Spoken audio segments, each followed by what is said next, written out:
First Alert Forecast, only on Fox 47 News at 10. Welcome back. We're here with meteorologist Andy Provenzano. It was so chilly out there today. It is. That wind's cutting through everybody. It gusted 35 miles an hour, and it's still pretty breezy out there. Tomorrow's going to do the same thing, same direction. And the problem is we get even cooler tonight, so tomorrow won't be as warm either. We keep inching downward. Yeah, and, only downhill from here, At least we'll have a little sun, so that looks good. I want to show you how temperatures started 24 hours ago. We are in the lower 40s, which is close to normal this time of year. The wind kind of makes temperatures pretty uniform across the region when you have mix up the atmosphere uniformly. Temperatures for highs were below the normal at 67, only 60 in Lansing, 59 in Jackson. I don't even think we'll see many 60s tomorrow. I think it's mainly upper 50s across the region, with mid 50s due in on the weekend. And that's just downhill. We will go back uphill, but it's not till next week. But you can see what those temperatures look like across the region for highs. Now, the current numbers are not all that warm either. We're now down to 49, both in Lansing and Jackson, 48 in Mason. I think there'll be some upper 30s, but the wind, the one thing it does do is it mixes up the atmosphere and it doesn't allow frost to form. There's going to be frost again. There are advisories for northern lower and all of the UP, even freeze warnings. They've had them 2 nights in a row where they got down to 30 degrees in Ironwood. We will not see that. Our numbers will not get that cool. The current numbers are all in the 40s. The one thing that's been helping us over the last couple of mornings has been the wind off the lake, and the lakes are still pretty mild for this time of year, so temperatures haven't been bitterly cold, but eventually we'll get to that point with that northeast flow. Cloud cover today has been mainly off the lakes, but now here tonight, you notice where some of that's coming from. This is the high cloudiness, is not a big deal. As the northeast dry winds hit it, it erodes it, but that's the direction we'll be watching Friday night, Saturday, and Sunday. That's where all our weather's coming from, actually from the east coast instead of from the west. The west is all blocked up. There's just all sorts of blocking patterns going on with an upper level low out here, high pressure down there, but don't even look west of the Rockies because that weather's not making it here till next week. Everything for us is about this big high pressure system. It keeps funneling down that northeast flow out of a much cooler Canada.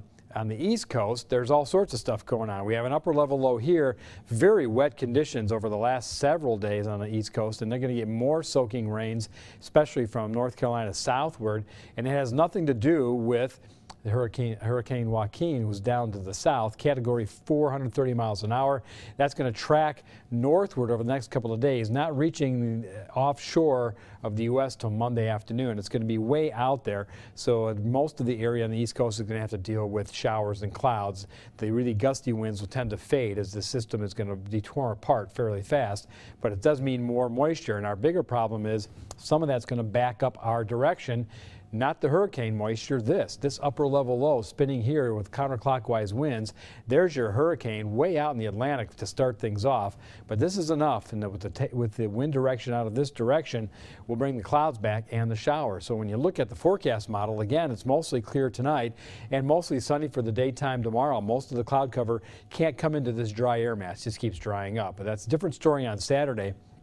We've got some computer models now that want to bring the rain in right in the middle part of the day, and if that's the case, we'll be in the upper 40s to low 50s for highs. So we're going to be watching this. It's not a lot of rain, but it's certainly a lot of cloud cover. That's the first surge of moisture with more due in on Sunday. Our temperatures tonight, there will be some upper 30s, but again, the wind's up, so there's no frost. Highs tomorrow, upper 50s.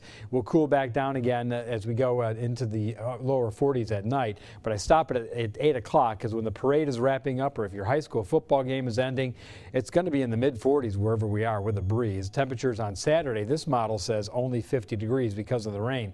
That's probably about 55 for a high. That's kind of splitting hairs. 40 degrees. Mostly clear skies throughout the night. And winds are going to keep up out of the northeast about 5 to 15 miles an hour. A mostly sunny day tomorrow, although by afternoon you will notice a lot more high cloudiness filtering in from the south. So we stay in the upper 50s. And again, the east to northeast winds could gust 25 or 30 miles an hour again for tomorrow. Saturday, mostly cloudy skies. Right now, it looks like showers move in late afternoon, but we're going to probably have to update that as we go through the rest of the forecast period tomorrow. Then on Sunday, cloudy skies, on again, off again showers, a pretty cool day in itself. We do see a warm-up coming. Once that hurricane clears the east coast later on Monday, it'll allow all the systems to come back in from the west, and look at that. 68 Tuesday, 69 Wednesday. Those are all above normal temperatures, and if you want to look way out in the middle of the month, it looks to be pretty mild then too. So this cool spell's more the first week of October. we'll have to keep an eye on the rain for Saturday. It Yeah. could encroach that football game. Yeah, at MSU, definitely. so All right. I'll update you. Awesome. All right. Thanks so much, Andy.